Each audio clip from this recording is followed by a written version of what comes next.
Comtoise Radio, l'actu dans les Vosges saunoises, Jean-Pierre Poinceau. Bonjour, direction les finales de Coupe de France pour le club d'haltérophilie luxovien, avec 25 athlètes qualifiés après les dernières qualifications de ce week-end au gymnase des Meurises à Luxeuil.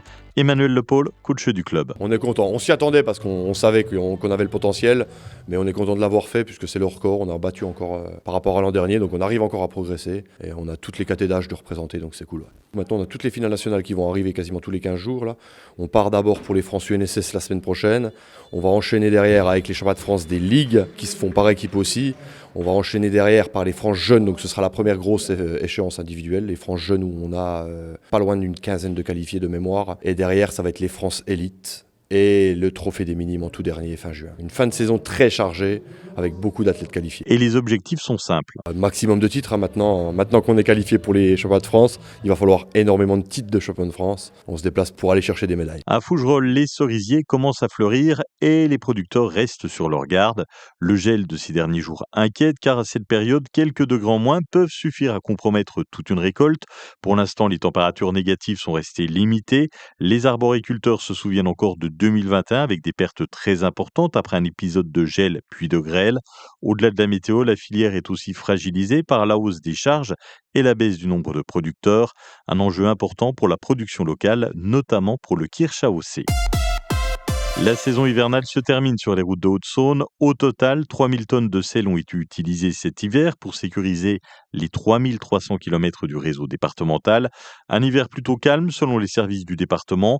Malgré un épisode plus marqué avec la tempête Goretti, les dégâts viennent surtout de la pluie. Les inondations de mi-février ont davantage abîmé les chaussées que la neige.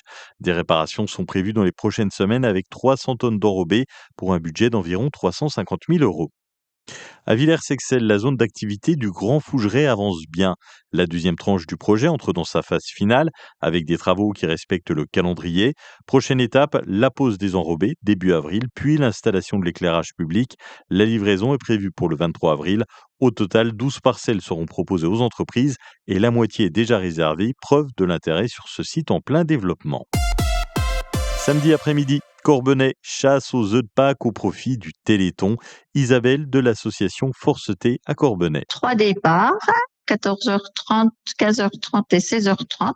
L'inscription sur place. Les enfants donc s'inscrivent.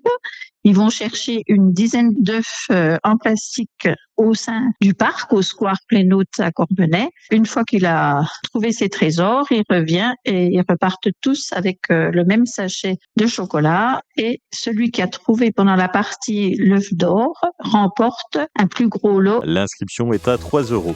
Cet après-midi, un temps entre éclaircies et averses, 6 degrés à Plombières-les-Bains, 8 de Fougerolles-Assaut en passant par Luxeuil, 8 à Saint-Lô et Autré-les-Serres, 9 degrés à Lure et Magny-Vernois.